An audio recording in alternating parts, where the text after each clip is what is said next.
Working retail sucks. You clock in at whatever goofy little time they want you to be there just to deal with verifiable idiots and potential felons for 8 hours a day. You put on your dumb little uniform, which tells everyone that you are basically the equivalent of a real-life AI chatbot, and they can say whatever they want to you with virtually no consequences whatsoever. You might as well come into work every day dressed like a welcome mat because your entire job is to be stomped on by customers because your boss refuses to let no be a part of your vocabulary. That is, of course, unless it's to say, "No problem, sir, of course I'll help you hand load these 20 bags of 90-pound concrete into your Ford Ranger. Please let me know how else I can fuck myself today." Oh, and welcome mats are on aisle 41, by the way. I believe that there is no worse position in all of retail than that of a customer service associate, or a specialist, or expert, or whatever dumbass title they want to give you, to make you feel like you're important enough to go above and beyond at your job, but not enough to think that you deserve anything more than slightly above minimum wage. I happen to have been employed as a customer service specialist at big name hardware store for over 2.5 years, and let me tell you, my mental state has never fully recovered from the absolute buffoonery that is retail management. When I applied to be a customer service specialist, I thought it was going to be the easiest job ever. I mean, I don't know if you've ever seen like the customer service at like a grocery store or something, but that shit is empty. I mean, the only people in line at a grocery store's customer service desk are tweakers trying to buy cigarettes with bottle caps, and you know, tweakers are usually pretty easy to handle. Tweakers are kind of like cats, you know, if you shine a laser out the door or you scream at them and say there's federal agents surrounding the building, they'll normally go away, assuming both are paranoid schizophrenics. Customer service, it turns out, is a lot more than just tweaker control, though that's definitely part of the job. The difficulty of the job became very apparent when I found out that you can return literally anything back to the store so long as it is a product that we sell. Like genuinely, if we sold condoms at this hardware store, you would definitely be able to return them back to the store even if they were used. We'd probably even put them back on the shelf too. It also really doesn't help that management doesn't actually see you as a human being. You're just, a tool to get a job done, and you're an easily replaceable tool, which, that's kind of obvious. I mean, that's kind of how our system is based, but it'd be nice if, they pretended to care, but they, do not at all. I mean, the power dynamics in retail management are insane. First of all, every manager is 10 years older than 80% of their employee base, so they already think that you're children. And then on top of that, they act like they're 16th century landowners who are ruling over their peasant serfs. They would also just make you do things that just were not in your job description, and I just know they were not in my job description. Well, no, I don't, because they actually wouldn't let us read our job descriptions. They said only management has access to that, which doesn't make sense, but whatever. But, for example, I got hired in November, and 3 weeks later, I was out in the parking lot cutting down Christmas trees with a chainsaw. I was not qualified to use that. I was 19, dude. I don't know if management thought I was a lumberjack or Canadian or something. I'm not Canadian. People think I have a Canadian accent, which is stupid because I just have a speech impediment. Anyway, when it came to the actual customer service aspect of my job, it was pretty degrading. So degrading, in fact, that I did it with a soulless smile on my face for 2.5 years. Dude, some of those days would fucking get you. I'm really surprised I didn't die driving home on certain days because I was never mentally present driving home from work.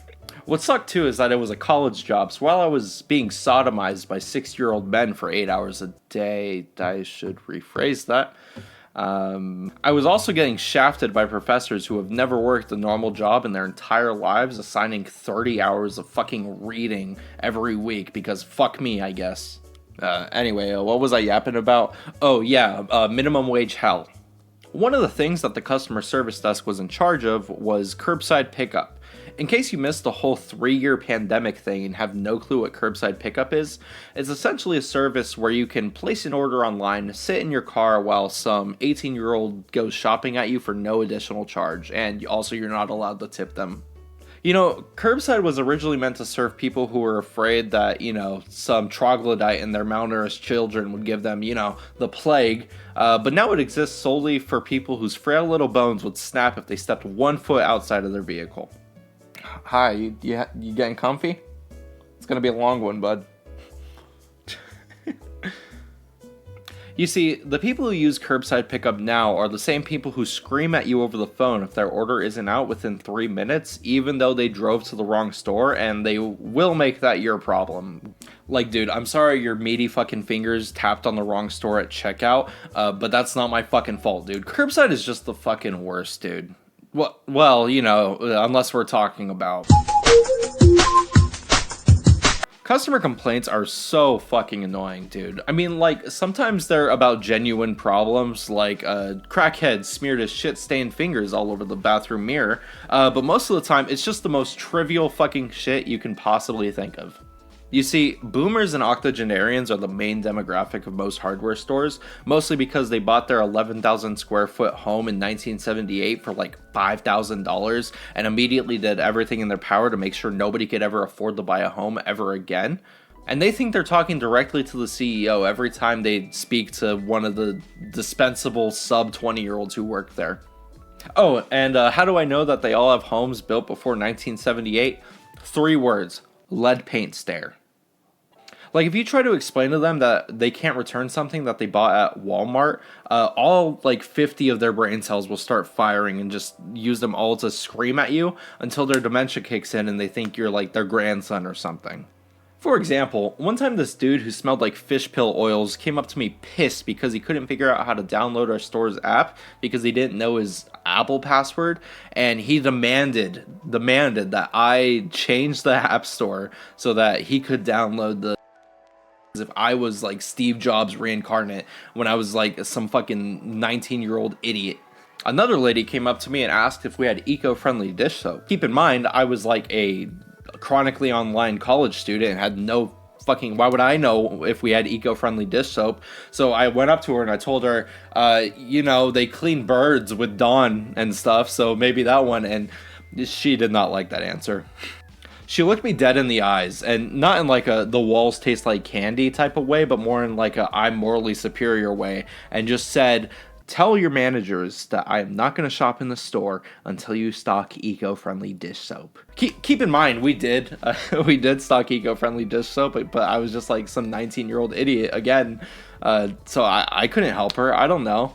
Like, why the fuck would I know, dude? I'm a child. Like, my sister in Christ, you are shopping at one of the biggest retail stores in the country. Nothing here is eco-friendly, all right? Half of the stuff you see on the shelves is probably going to end up in the dumpster out back, all right? It's not even going to make it out of the store. Nothing about this is eco-friendly. Just fucking be a consumer. Who fuck?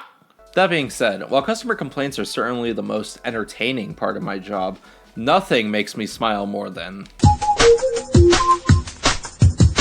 Look, as someone who could be considered a productive member of society, I understand that it can be really fucking annoying when people waste your time. On the other hand, that shit is like heroin for base level associates who make base hourly pay.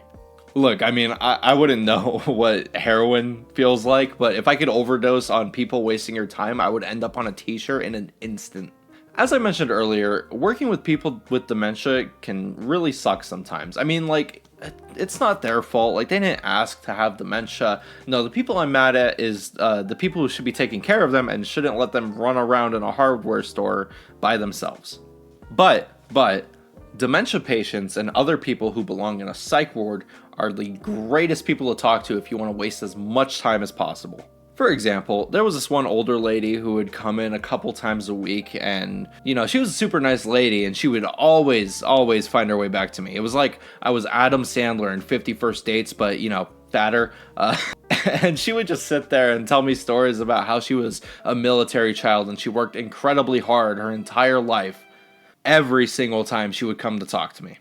Like, she would tell the exact same story every single time I saw her, and I would know exactly what she was going to say, exactly how she was going to say it, and her exact responses to what I was going to say. It was like I was Bill Murray in Groundhog Day, except I was actually excited to see the groundhog. I don't know, I've never seen the movie.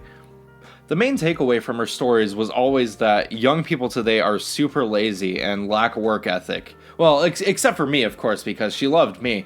Keep in mind, I was actively talking to her to make sure that I could do the least amount of work as humanly possible. Seeing her was fucking great every time, because I knew I could just talk to her for like 30 minutes about the exact same thing while the rest of my team just like burned. Killing like 30 to 45 minutes of a 4-hour shift with her was perfect. She also tried to hook me up with her grandson, I guess. No, I'm not gay, but I guess that's the aura I give off. I mean, my nickname was literally Bubbles. I had bubbles on my uniform, and people would just call me Bubbles, so I think I shot myself in the foot there. The other great waste of time is being put on hold for like 30 plus minutes. That would mostly happen whenever I tried to call IT because they have like 10 people working at the whole IT department nationally. And I would just sit there, couldn't take customers because I was waiting for them to come back. I couldn't change my screen or anything. It was awesome. The days that I got to spend like 30 plus minutes on hold were the days that I finally began to feel God's love again. Only to have it ripped away by. Hey you, have you ever wanted to experience what would happen if you gave a potentially unstable individual the perception of wielding power that they have never known? Well, look no further than retail management. Look, not all managers are that bad. I mean, most of the managers that I ever had were actually pretty chill. Like, they weren't that bad. Sure, they made some mistakes, but they're people, you know, and as long as they respect me, I respect them. Unfortunately, there is a small yet still very significant portion of management positions that were given to the absolute worst kinds of people, and their abuses of power are wild. You see, managers are kind of like cops. You know, most of them are good, ordinary people with normal lives, but a small portion of them are significantly evil, therefore AMAB. You know, what sucks is that most of the time it feels like they only ever go after the people who, like, do work or just finished doing work. Like, I can't count the amount of times that I just finished up, like, a 3-hour rush of people who spit at you when they talk. And then I would, like, stop and, like, stand there for, like, a minute, and that's when my manager would come up, and then they would start yelling at me and saying that I'm a waste of space, and I don't know why I'm even still hired. You know, they wouldn't actually say that, but it was implied. Like, dude, the way managers treat their employees is genuinely terrible, and they always wonder why no one ever wants to work for them. I'm sorry, I'm just fucking venting now. I hate retail so fucking much. Okay, I know it's really easy to shit on retail because holy fuck. But honestly, working at Nameless Hardware Store gave me some great memories, and I made some really good friends along the way. It also gave me unforgivable levels of trauma and a deep-rooted hatred for people over the age of 55, but, you know, we'll take our wins where we can get them. Because, you know, my job gave me the social skills that I was desperately looking for at the beginning of college. I didn't actually, you know, use them, of course, but, you know, it was a lot better than whatever the fuck this kid was doing over here. It also helped me realize that maybe working a 9 to 5, sitting at a computer for 8 hours a day is a lot better than ruining my body for a company that does not care about me. Oh yeah, and it's not fast food. I would rather take a bath inside of a water heater than work fast food for a week. Like, really, working for McDonald's sounds worse than childbirth. I don't know, I haven't done either. Overall, if you're ever in need of a quick paycheck, may or may not have a criminal record, and don't value yourself as a human being, maybe give retail a try. If you even remotely value yourself as something more than just a piece of meat for people to take out whatever they have going on at home on, maybe consider applying for like an office job as like an administrative assistant or a coordinator, or, you know, something future employees will actually hold value to. I don't care if I stuttered through that, I'm fucking finishing this. Or, even better, learn a trade and make more than I owe in student debt in less than 4 months. I don't know, our teachers all fucking lied to us. Education is a scam. I fucking hate this place.